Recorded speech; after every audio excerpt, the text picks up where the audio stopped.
Good, good. Here we Hey, are. how are you? I'm good. How are you? Wonderful, wonderful. Let me do my intro and then we'll go right into it because I know time's of the essence. Uh, Welcome to another episode of Live Nation Urban Presents Meet the Founders. I'm your host, Brandon Pankey, and today we have an amazing guest with us today, Miss Noelle Scaggs. She is the founder of Diversify The Stage. Noelle, thank you for being here. How are you? I'm great. I'm great. Thank you for having me. Absolutely, absolutely. So let's dive right in. What is Diversify the Stage, and why did you even come to found this? And I know that you are a co-lead of an amazing band, Fits in the Tantrums. So what made you want to make that transition to doing something as powerful and as significant as Diversify the Stage? Well, with everything that's going on in our country here in the United States, obviously, diversity and inclusion has been a major talking point Yep. across the industry. Whatever industry you're in, it's a conversation that's being had. And I've been in this business for over 20 years now, and I started to really recognize and look back at my career and realize that I was often the only person of color, and especially venturing into the rock and pop, more pop space. I started to see it a little bit more, across the audiences, back of house, like the whole thing. Yep. And, for me, after George Floyd and Breonna Taylor, and just feeling like it was a constant attack Hmm. happening on us, like I just felt like I need to get to a place where I can do something positive to change where my mind is going, because Hmm. I had started getting into a really dark place. Like, I don't even want to live here. Like, Yeah. why am I doing any of the work that I have been doing? You know what I'm saying? And I had to bring it to a more positive point. What can I do that I can help navigate? Right. And I started, having conversations with, different tour managers that I knew to see if this was something that was a shared viewpoint, and discovered that it was. So I decided to just start bringing people together. Like, I was introduced to a lot of different organizations. David Norman actually introduced me, to She Is the Music's website, and, told me about women in music. And he was pivotal in me finding about these other grassroots organizations. I ended up giving Nas a phone call over at Music Forward, like, hey, how can I help in building more pipelines? Like, what are some of the obstacles that you're seeing that that you have? Like, how can we start creating more equitable opportunity? Hmm. She was saying that secondary opportunity was something that was often not found. It's like we go through these workshop programs, but then there's nothing at the end of it. So we decided to, work together on building something. So, this initiative's focus was really, how can we start widening the net of opportunities for marginalized communities within our live music spaces? And is there something that I'm missing?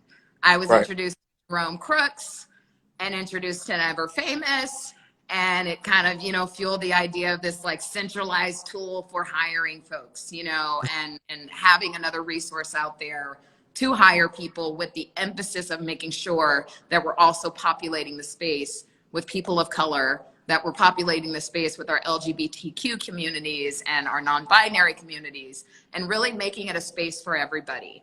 Hmm. Because often what happens is it gets homogenized, Yeah. right? We have these resources in place, but it's not reaching our community. So we have to do that outreach. We have to start out, doing outreach to organizations like Live Nation Urban, like, Roadies of Color. Yeah. How can we start getting the word out? Because the more resources we have, it kills that we don't know people shit anymore. Excuse my French. I don't mean that, so it kills that. So the idea was really just, how can I help? How can I be of service as an artist? And recognizing that there is something that needs to shift in our own businesses, Yeah. and, and bringing people to account. It's like, can I hop on the phone with the president of my label and say to him, hey, this is what I'm recognizing. Will you support this? Yeah. Because I want to bring this into our touring department. Hmm. Like, how can we start diversifying Electra? You know Yeah. what I'm Like, so I just started kind of making phone calls, and I've gotten all this overwhelming support so far. People like yourself, Benta Brown over at the Black Music Action Coalition. I've had lovely conversations and shared amazing panel discussions with her, and my friends Aloe Black and Mike Della Rocha, my friend Mystic. I mean, Sam Kirby.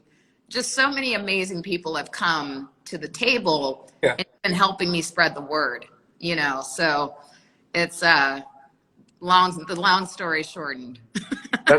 That's great. I mean, you talk about a lot of organizations coming and spreading the word, but you're also partnering and doing, specific sorts of partnerships of work with them. One of those examples is the House of Blues Music Forward Foundation, which you touched on. What exactly are you doing with them? And are you doing similar types of activities or partnerships with other organizations? Yeah. So one of my ideas was to really kind of connect the dots. I was having a phone call with Michelle over at She Is the Music, and she had mentioned that they had just run their mentoring program, and she had I think it was like over 100 people or something, and they got it down to 50 because they didn't have enough mentors, right? Yeah. So the idea for me was like, okay, so if you guys were able to do X, Y, and Z amount, per program that you put together, what if we partnered up with other grassroots organizations that have a similar focus to pull our resources? So say if you're out, we can tap into Sound Girls. We can tap into, what does Music Forward have as far as the mentoring goes? Sure. If they don't have that, then I know that they have the students. So we can pull, the students and their educational partners. So it's really, the idea is creating this collaborative effort towards movement. It's the only way I can see doing it, because there's so many wonderful individual organizations that are working towards the same goal. So not come together and make it a bigger coalition, make it a bigger, effort. So, what I'm doing with Music Forward is this, it's the introduction to careers. It's the introduction to careers in our spaces, and having qualified professionals that have been in the industry forever that can talk about their walk in their life and what got them to where they are. And teaching young people and bringing them in and advising them, becoming mentors for them, becoming support systems. And, with this education and mentoring, we start getting into the equitable opportunity, because I'm tapping partners for paid internships. I'm tapping partners for, apprenticeships in the future. And the end play is to get these young people into jobs.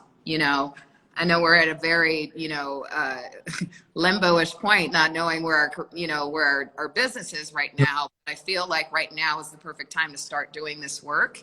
Yeah. So, and I feel like everybody knows that, because there's no better time than the time we have now. We have nothing. We will not have another moment like this where we just have time to execute on these again. I agree. 1,000. Exactly. So yeah, this blueprint that I'm creating with Music Forward is something that I want to take to other educational institutions that have, career building things in place already, and saying, hey, how can we implement this model to get people into careers in our music industry? And live too, because we're looking to diversify our stages. So the best way to do that is start recruiting these young people early on when they're trying to figure out what it is they want to do. You know, the music industry is so vast, but you don't always have to be the A&R. You don't always have to be the music manager. You have tech skills and abilities, like if you're recording music, if you're a producer, you can transition into a monitor and audio engineer. And Noelle, I know we spoke about this, but I have a music business program that I work with two managers. One's actually listening right now. And a part of that, one of the things we teach is, look, you can be a lighting director and make $3,500 a week, with something that you love, that you probably wouldn't even know what a lighting director is, or a video director, monitors. There's so many opportunities in this industry that I think it's important, for organizations like Diversify the Stage to really help young people understand that. So I kudos what you're doing. Thank you. Thank you. And thank you for the work that you're doing, man. You know, like I'm new to the block. I'm just trying to help where I can. You know, Yeah. I'm Yeah. trying to use whatever, you know, the platform that I've been fortunate to gain Hmm.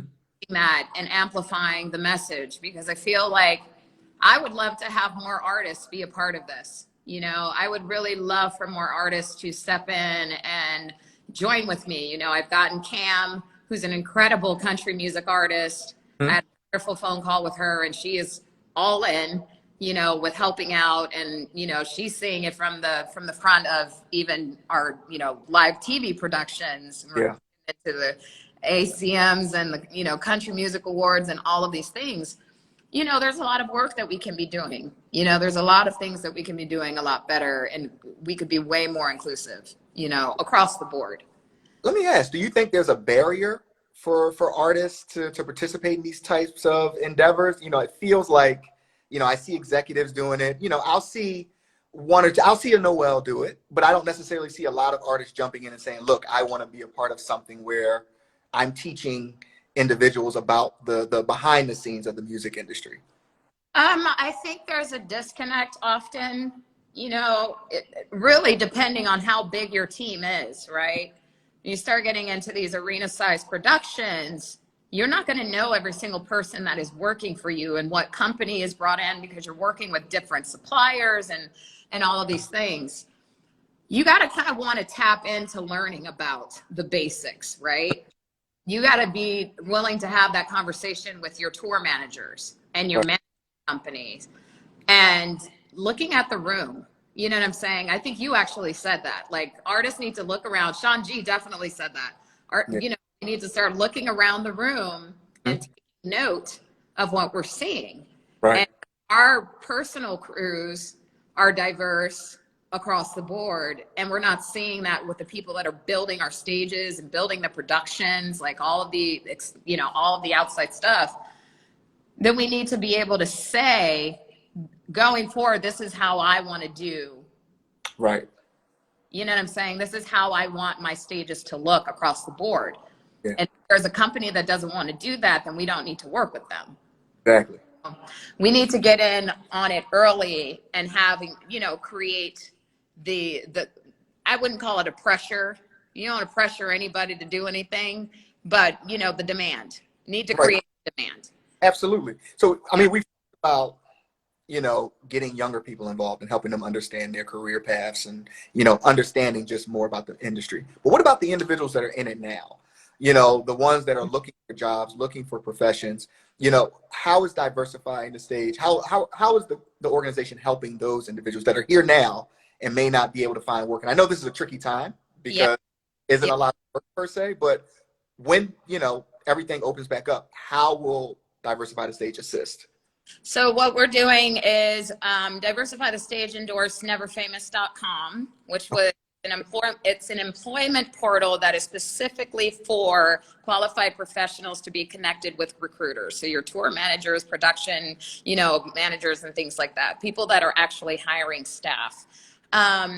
Jerome Crooks, who is the tour manager for Nine Inch Nails, created Never Famous in 2018, and they launched in 2019. And obviously when COVID hit, it kind of slowed people down on populating the employment portal. So Mhm. right now we're taking this time to really get the word out about Never Famous across the industry. I'm calling management companies, promotions companies, you know, everybody that has anything to do with building a team for their client. I'm Mhm. calling them like, hey, this is a resource. Can you start spreading the word to your team so that they can get their profiles in it?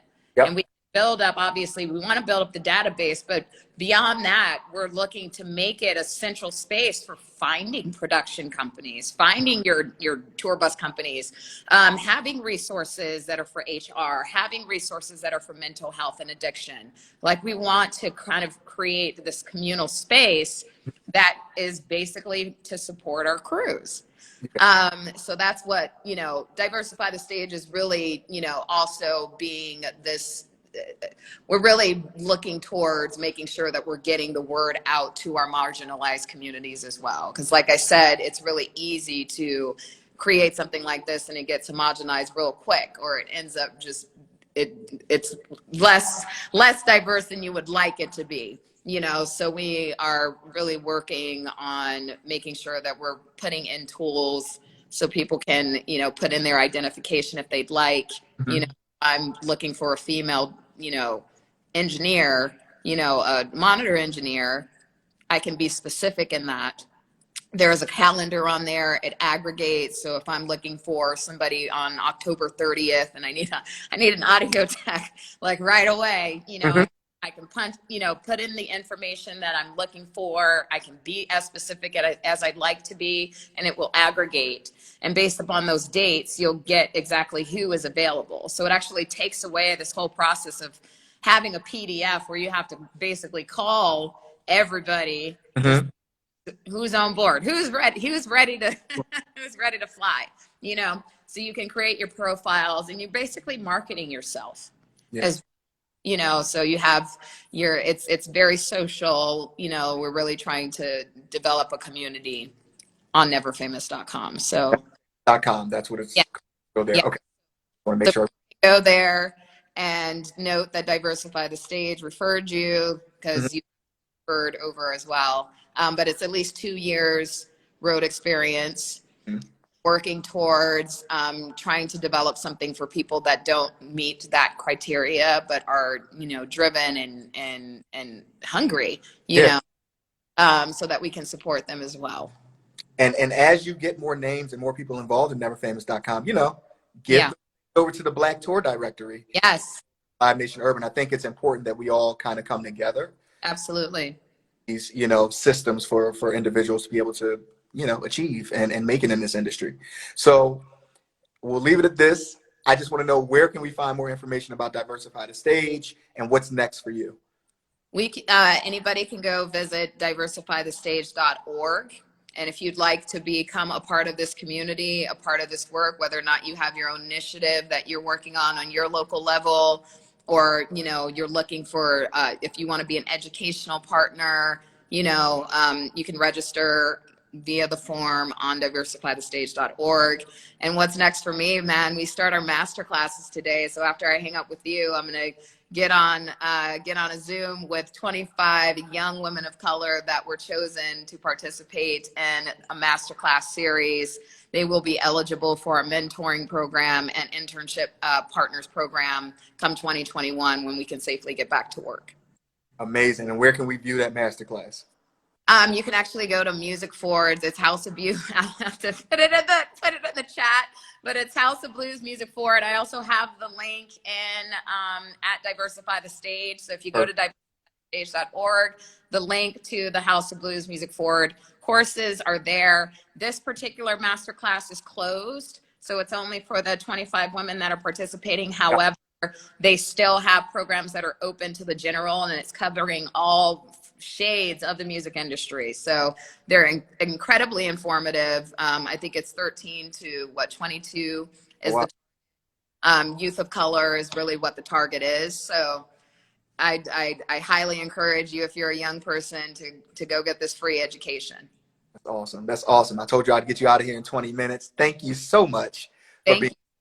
This is Noelle Scaggs, founder of Diversify the Stage. Go to diversifythestage.org to find out more information about an amazing program. Live Nation Urban is a partner. Whatever you need, we are here. So thank you so much for being a part of this. Thank you. Thank you, Brandon. I'll speak to you soon. Absolutely. It's been another episode of Live Nation Urban Presents Meet the Founders. I'm your host, Brandon Pankey, and we'll be back next Friday. Take care, everyone. Bye.